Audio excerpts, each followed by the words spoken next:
Alright, it's sketchbook time, baby. So, here it is. Here it is. My most recent sketchbook of 2024. This is probably the longest amount of time that I've spent on a sketchbook. On the back here, I have 2 stickers from National GSA organization sent these. We got a sticker from Pura when I ordered her lovely mouse pads she designed. And then we have some misprints of my Dungeon Meshy stickers that I designed this year. You know, there's so many projects in this sketchbook. It's kind of crazy to just think about here. And really just loving stickers lately, mostly just like putting them in my sketchbook. And then here's my beautiful cover page, and for some reason I didn't write the final date of this sketchbook, but I started it last year in November, so like I said, almost a year now. I should probably go in and finish that.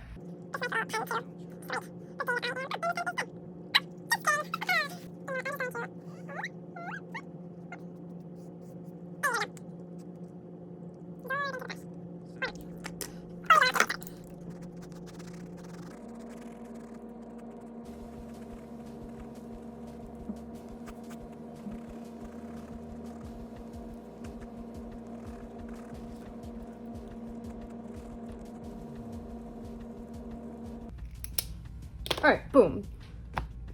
There we go. Let's see. Just opening up is the first spread, really going hard with it. And it's interesting that I put a to-do list at the start of this sketchbook, really just outlining things that I wanted to get done for my art business at this time. And I always find it fun to look back at previous to-do lists, just to kind of like see how far, you know, one of the main goals here was definitely getting started with YouTube content, and obviously, you know, I've been doing that this year, kind of at more of a slower pace than what I would have initially planned, but I'm still happy with where I am regardless. You know, I did it. I started it this year. I also started to up my Etsy store a lot more, adding more products and just being consistent. And then of course you can see I have this beautiful sketch of Midna. This was around the time where I designed my Twilight Princess Midna keychain. That was totally self-indulgent, purely just for me. Probably one of the favorite things that I've designed to date. And then we just have random sketches and stuff. This page is fun. It's fun. We got the rainbow gradient, and then we have all these different bug designs. And I did this because my initial plan for YouTube was to do this series that kind of was going to follow throughout the entire year, where I did essentially a merch drop. I would design a small collection, and I would release it at the end of the month with the video, so that way I could kind of build up a stock to sell at events and such. And I would also, you know, start YouTubing, if you will. Quickly fizzled out because was struggling with the video side of thing. I think it's because I was watching a lot of those DIY like crafting videos, and it's just like so satisfying to watch how they edit those videos and make them. I tried to replicate, but didn't really come out the way that I wanted to. But anyways, I ended up still designing a collection of bug merch, if you will. It stands alongside my merch of other things. Really simple spread here. Again, you can see the plan for my Beetle merch collection. I also just wanted to branch out from fan art as well. And of course, speaking of that, we have a picture of Gemini Tay on here on YouTube, and then a print trade that I did with a old student of mine. They graduated last year. Rest in peace. I love it when students they pick a thing and they're like, I'm just gonna make art of this thing.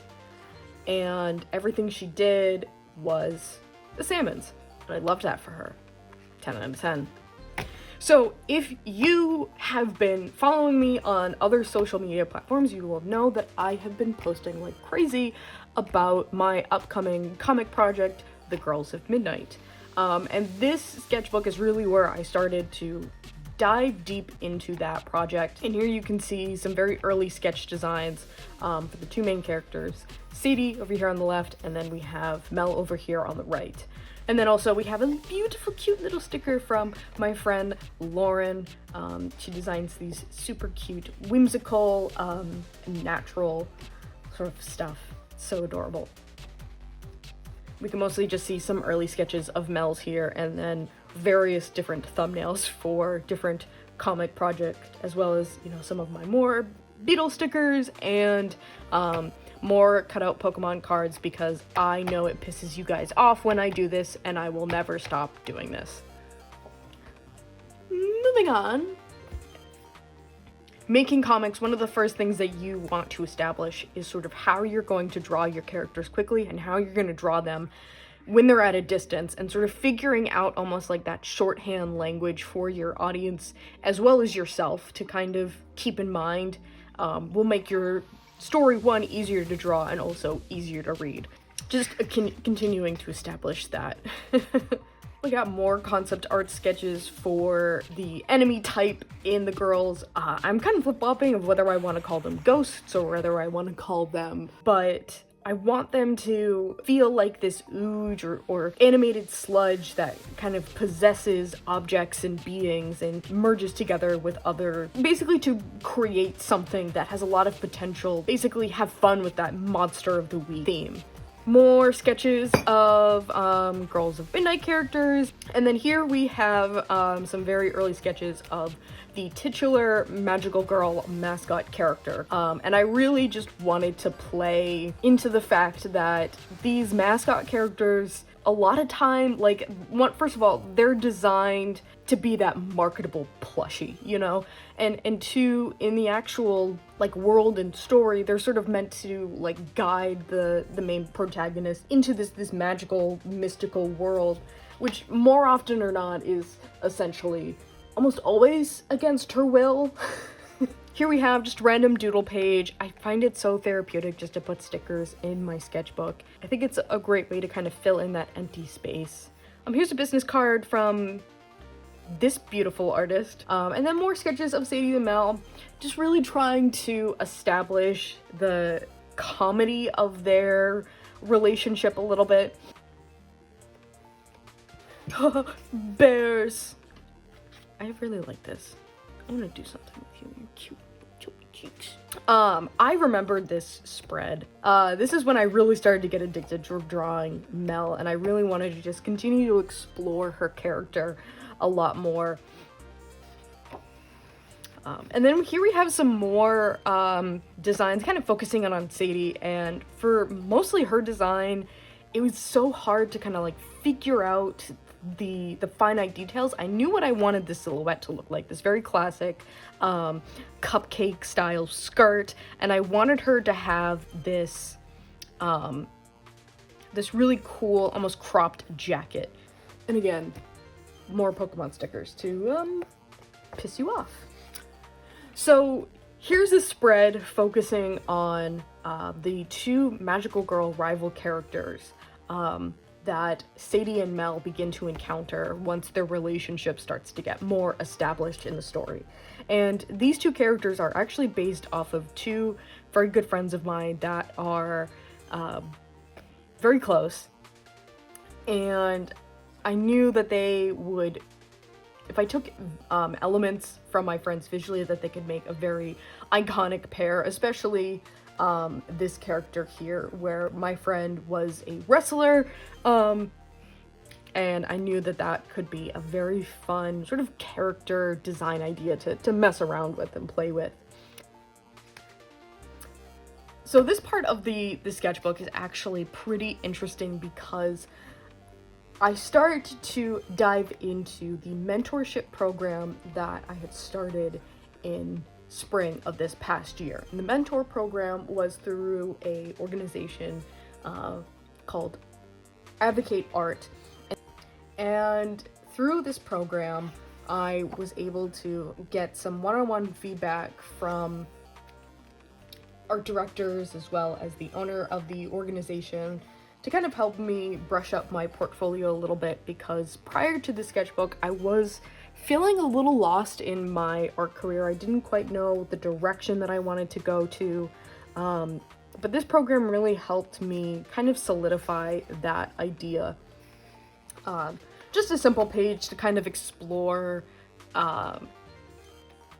different body types, always trying to get better at hands. I don't know why hands are so hard to draw, and then just exploring volume, I guess. And then here we have another character design from that mentorship project, and then some business cards that I have collected over the years at various events that I've gone to. And then we have some practice sketches that I took from Yoshinari's sketch collection book. So yeah, this time period with my art career is just interesting to look back at, because, you know, I was working on so many different projects at the time, and whereas I normally spend a lot of time in my sketchbook, it's kind of weird. I've seen over the past couple of months, just my time in here has been dwindling, and so I'm very much looking forward to diving into my new sketchbook and getting there. And although we still have lots more sketchbook to go, I'm actually gonna call this off here, and I'm gonna break this sketchbook tour down into 2 parts, because believe me, there is so much more to get through, but I don't want this video to be too long. So if you like what you saw in today's video, make sure that you leave a like, and then again, comment down below if you have thoughts and feelings about Blue-Eyed Samurai. Please, I need people to talk to about this. Please let me know in the comments. Also, subscribe if you want to be notified about when part 2 for the sketchbook tour comes out. But as always, thank you guys for watching, and I'll see you guys next time. Bye-bye!